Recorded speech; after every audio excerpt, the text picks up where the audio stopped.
pessoal, hoje nós vamos falar sobre a terceira prática, também um conteúdo que já foi visualizado, já foi visto nas aulas teóricas. A gente vai trabalhar com multivibradores. Na verdade, a gente viu que os multivibradores são construídos a partir de um flip-flop. E eu trouxe aqui para vocês um flip-flop, um multivibrador circuito integrado 555, que pode ser configurado em modos como o modo estável e o monoestável, da forma que eu desejar. Então, o multivibrador, o que ele faz? Ele tem o multivibrador astável, particularmente, que é o modo que a gente vai trabalhar hoje.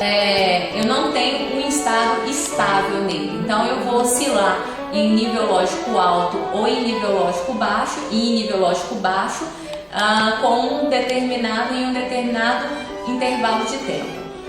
A diferença do multivibrador monoestável é justamente porque eu tenho um estado estável. Então, eu tenho um circuito funcionando em um determinado nível lógico.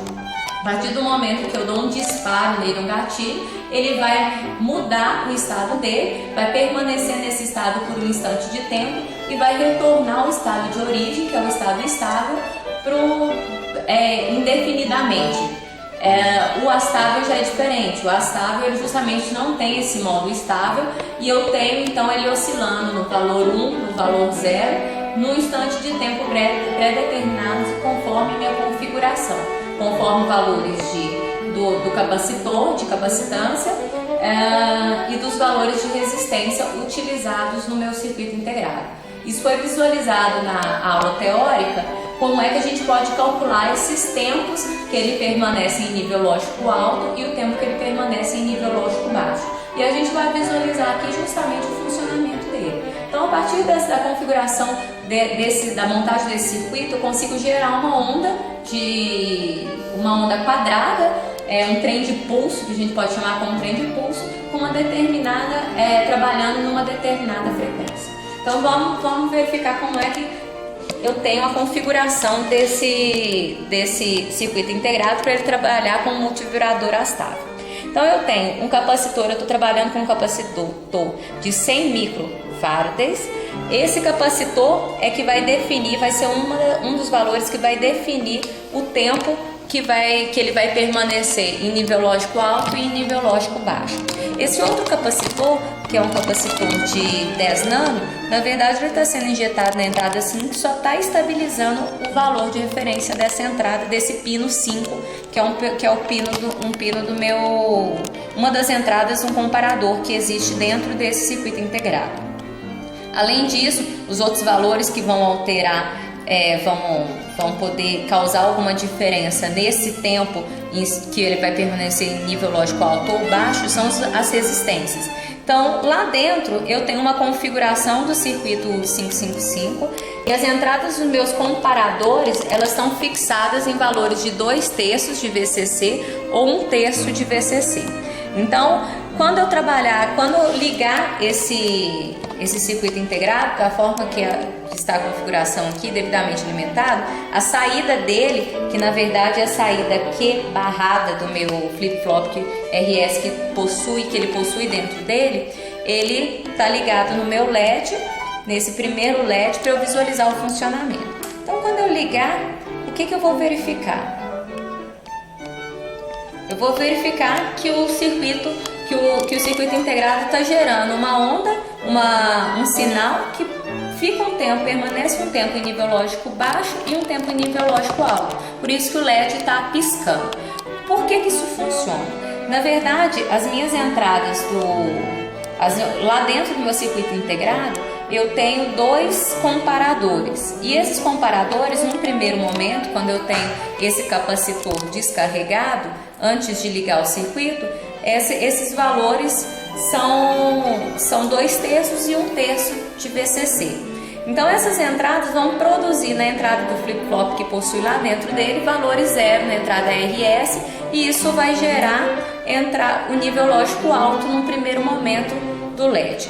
O que vai na saída aqui? O que vai acontecer em seguida? Bem, quando eu ligo, o meu capacitor vai começar a carregar, esse capacitor começa a carregar. Quando ele alcança o valor de 1/3 de VCC, vai ser alterado o valor da entrada R do flip-flop, e quando ele alcança o valor de 2/3 de VCC, a entrada S do flip-flop altera. Então isso produz a troca do valor da saída do flip-flop.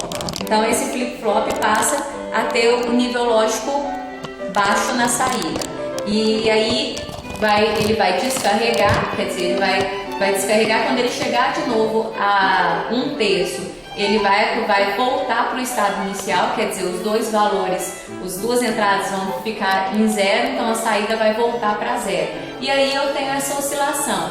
O meu capacitor, ele carrega e descarrega entre 1/3 e 2/3, e é justamente esse valor que vai definir o tempo, esse valor de carga do meu capacitor é que define o tempo que ele fica em nível lógico alto e em nível lógico baixo. Então, quando a gente está trabalhando aqui, a gente estava trabalhando nesse circuito, da forma que está configurado, eu tenho um capacitor com 100 micro e 2 resistores de 10K. Esses dois valores são iguais. Então, eu vou ter uma determinada frequência no meu circuito da onda quadrada. Se eu alterar esse capacitor, por exemplo, para um valor mais baixo, eu vou ter essa frequência aumentando. Então vamos verificar, vou retirar esse capacitor de 100 micro e vou colocar um capacitor de 10 micros. Vou desligar o circuito e vou realizar a troca dele.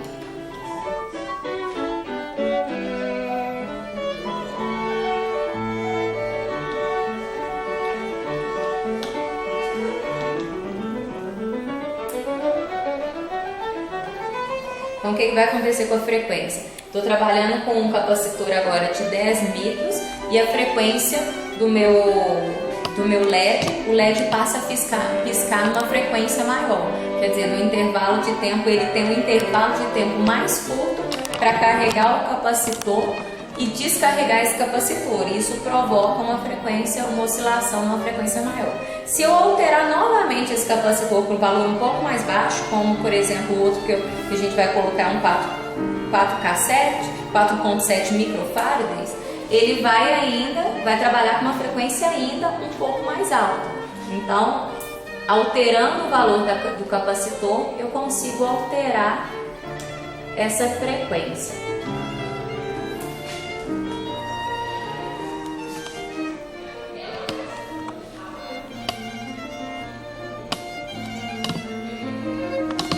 Se você verificar, o LED já está piscando bem mais rápido, eu quase não consigo, já consigo ver intervalo, ele em nível lógico baixo, um intervalo bem pequeno, que eu não consigo nem enxergar em si, eu só vejo o LED piscando mesmo, acendendo, como se ele chegasse lá e voltasse. Então a frequência já aumenta um pouco mais.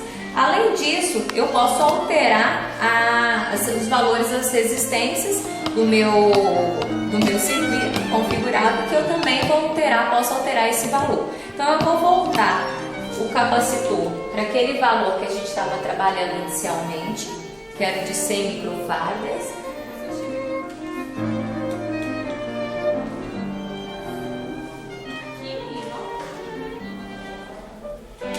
E vou alterar a resistência R2 do meu circuito. Vou colocar trocar ela por uma que era de 10K, eu vou trocar ela por uma resistência de 4K7. Então vou recolocar essa resistência.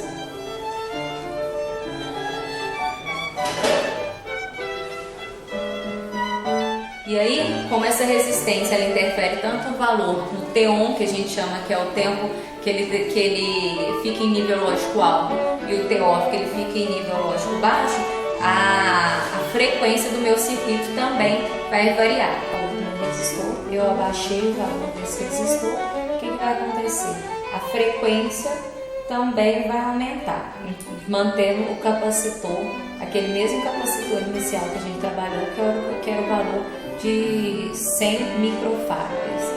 E o capacitor a gente está trabalhando com valor de 4K7.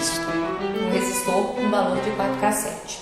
Então a frequência desse circuito vai variar. A gente pode configurar para calcular essas resistências e as resistências e o capacitor com a frequência para que essa onda, esse sinal gerado no meu circuito 555 seja a frequência que eu deseje, que eu queira trabalhar com ela. Então eu posso injetar esse sinal na entrada de um contador, como a gente trabalhou na aula prática passada, ao invés de utilizar esses sinais pré-configurados do meu módulo. Então eu posso injetar e já vou ter essa frequência com um determinado valor.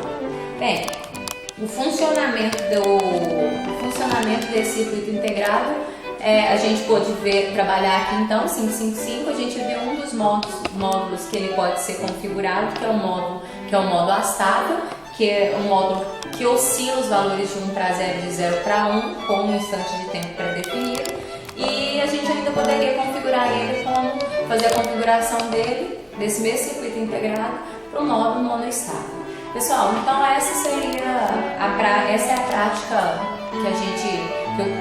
que eu quis mostrar para vocês, o funcionamento do multivibrador, e a nossa última aula prática. Bons estudos para concluir a disciplina e até mais!